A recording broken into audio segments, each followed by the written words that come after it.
जी 10 class, ये आपका lecture number 12। आज हम नया चैप्टर स्टार्ट करेंगे। उससे पहले एक न्यूमेरिकल शायद रह गया था 10.5, उसको ज़रा देख लेते हैं जल्दी से।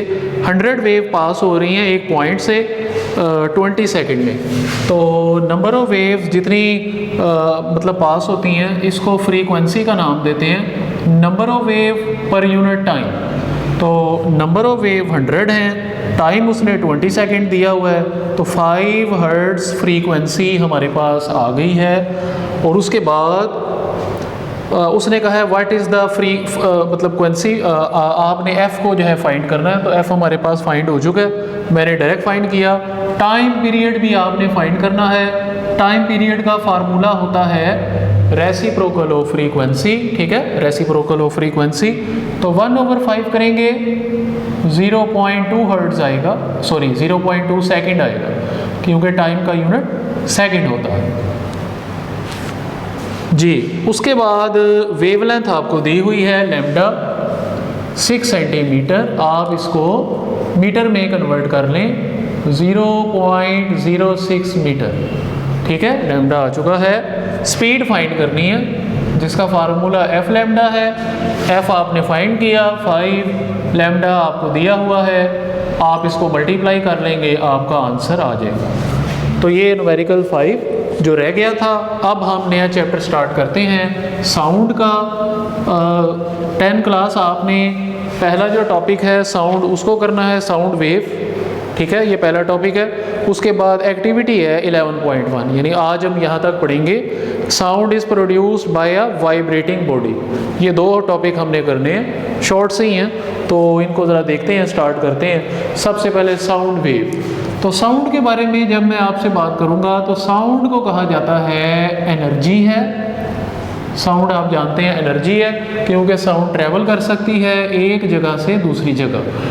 बेसिकली बात यह है कि जब एयर के पार्टिकल मूव करते हैं या एयर के पार्टिकल्स वाइब्रेट करते हैं, ठीक है, तो वो हमारे कानों में आते हैं और हमारे कान का जो पर्दा है वो भी वाइब्रेट करता है, यानी एक सेंसेशन मतलब जो है पैदा होती है, एहसास एक जो है पैदा होता है हमारे कान में।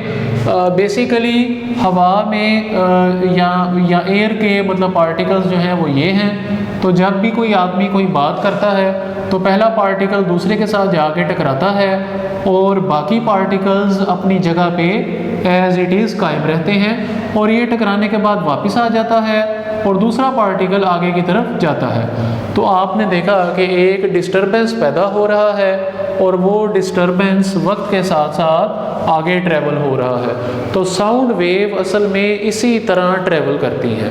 आपने इनके बारे में पढ़ा है, दो वेव के बारे में आपने पढ़ा, ट्रांसवर्स वेव है और लॉन्गिट्यूडनल वेव है।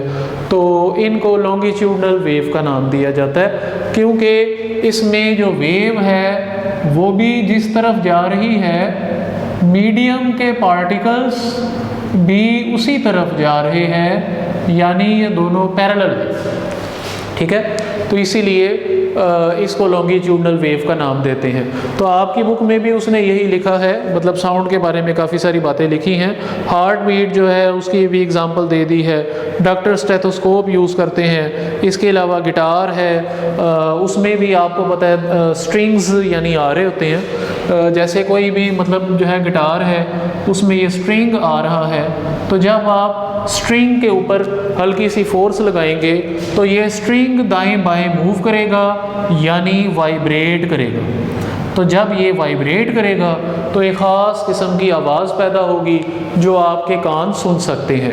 इट मीन कि आपको जितनी भी आवाज़ें सुनाई देती हैं वो वाइब्रेट करने की वजह से सुनाई देती हैं। जब कोई चीज़ वाइब्रेट करती है तो साउंड पैदा होती है, और अगर वो साउंड इतनी हो जितने आपके कान सुन सकें, क्योंकि कानों की भी एक लिमिट है, बहुत ज़्यादा हल्की आवाज़ आपके कान नहीं सुन सकते, जैसे चिमटी की आवाज़ है वो आपके कान नहीं सुन सकते। तो अगर वो आवाज़ इतनी है कि आपके कान सुन सकें, तब ही आपके कान का पर्दा वाइब्रेट करेगा और आपको साउंड सुनाई देगी। अब हम एक एक्टिविटी की तरफ जा रहे हैं जो आपकी बुक में लिखी है। उसमें उसने कहा है sound is produced by a vibrating body, यानी जो बॉडी वाइब्रेट करती है वो मतलब आवाज़ को पैदा करती है। तो देखते हैं कि इसका क्या मतलब प्रूफ है। तो अब हम नेक्स्ट जो है एक्टिविटी की तरफ जा रहे हैं। इस एक्टिविटी में उसने ट्यूनिंग फोर्क का नाम लिया। ट्यूनिंग फोर्क, याद रहे ट्यूनिंग फोर्क एक स्पेशल इंस्ट्रूमेंट है, इंस्ट्रूमेंट जिसकी शेप कुछ इस तरह की होती है। ये जो है ये इसका हैंडल होता है, हैंडल, और ये जो दोनों हैं ये इसके प्रोंग्स होते हैं, प्रोंग्स, ठीक है। तो ट्यूनिंग फोर्क को आप रबड़ के पैड के ऊपर हिट करते हैं, मतलब ये ट्यूनिंग फोर्क है, इसको रबड़ के पैड के ऊपर हिट करेंगे। ट्यूनिंग फोर्क में ये ख़ास बात है कि जब आप इसको रबड़ पैड पे हिट करेंगे तो इसके जो दोनों प्रोंग्स हैं ये वाइब्रेशन करना शुरू कर देंगे। दोनों प्रोंग्स दाएं बाएं वाइब्रेट करना शुरू कर देंगे और उस वाइब्रेशन को फील किया जा सकता है। यानी अगर प्रोंग्स को अगर ट्यूनिंग फोर्क को आपने किसी रबड़ पैड के ऊपर हिट किया है तो बाद में कोई आपके पास बर्तन है उसके साथ जब आप इसको टच करेंगे तो आपको फील होगा कि वो बर्तन भी वाइब्रेट कर रहा है, क्योंकि इसके प्रोंग्स वाइब्रेट कर रहे हैं। ट्यूनिंग फोर्क में ये ख़ास बात होती है कि ये स्पेशल किस्म की आवाज़ पैदा करता है जिसके बारे में कहा जाता है कि उसकी एक फिक्स्ड फ्रीक्वेंसी होती है, एक फिक्स किस्म की फ्रीक्वेंसी होती है। ट्यूनिंग फोर्क के बारे में ये बात कही जाती है। आजकल जो ट्यूनिंग फोर्क स्कूल्स में या कॉलेजेस में पढ़े होते हैं उनकी फ्रीक्वेंसी 128 हर्ट्ज़ भी होती है, 256 हर्ट्ज़ वाला भी होता है, 480 हर्ट्ज़ वाला भी है, 512 हर्ट्ज़ वाला भी। ज़्यादा ये 4 फ्रीक्वेंसीज़ वाले ट्यूनिंग फोर्क को इस्तेमाल किया जाता है। और अगर आप इसकी फ्रीक्वेंसी को थोड़ा सा कम करना चाहें, जैसे 128 है इसको 125 करना चाहें, थोड़ा सा कम करना चाहें, तो आप इसके प्रोंग्स को हैवी कर दें, भारी कर दें। भारी करने का क्या तरीका है भाई, थोड़ी सी वैक्स लेके, मोम लेके उसके ऊपर लगा दें, थोड़ी सी वैसलीन लेके प्रोंग के ऊपर लगा दें, तो फिर आप देखेंगे कि हैवी हो जाएगा तो फ्रीक्वेंसी ज़रा कम हो जाएगी, यानी वाइब्रेशन की तादाद कम हो जाएगी।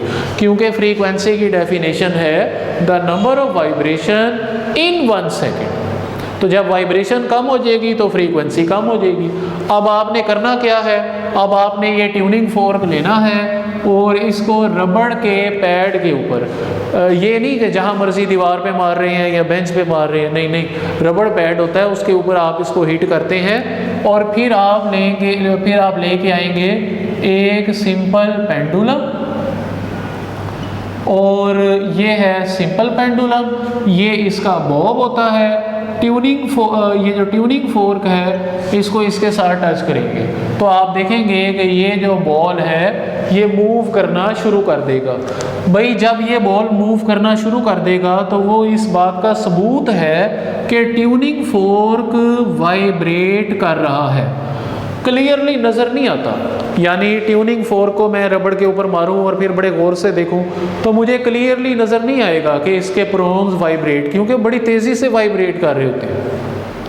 तो जब आप इसको बॉल के साथ टच करेंगे, ये जो बॉब है, ये जो सिंपल पेंडुलम का, जब आप इसके साथ टच करेंगे तो ये हिलेगा।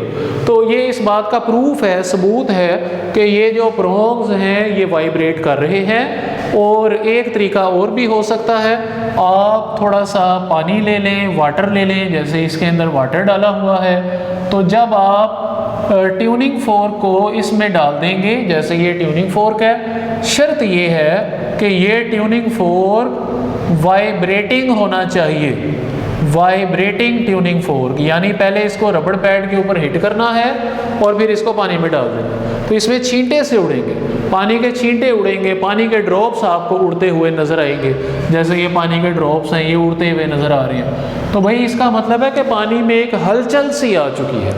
तो ये भी इस बात को जाहिर करता है कि ट्यूनिंग फोर्क के जो प्रोंग्स हैं वो वाइब्रेट कर रहे हैं। तो यहाँ से ये रिज़ल्ट निकला कि साउंड तब ही पैदा होती है जब कोई चीज़ हमारे पास वाइब्रेट करे।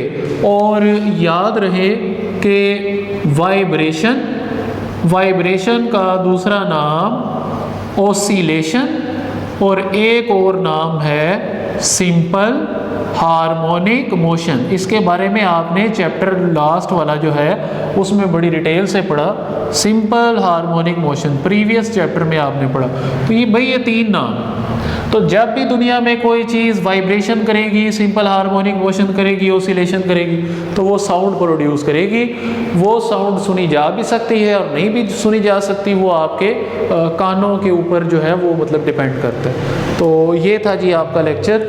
इसमें आपने साउंड वेव के बारे में थोड़ा सा याद रखना है, ये है, और उसके बाद एक एक्टिविटी है, ज़्यादा इंपॉर्टेंट नहीं है लेकिन बहरहाल आप इसको तैयार करें।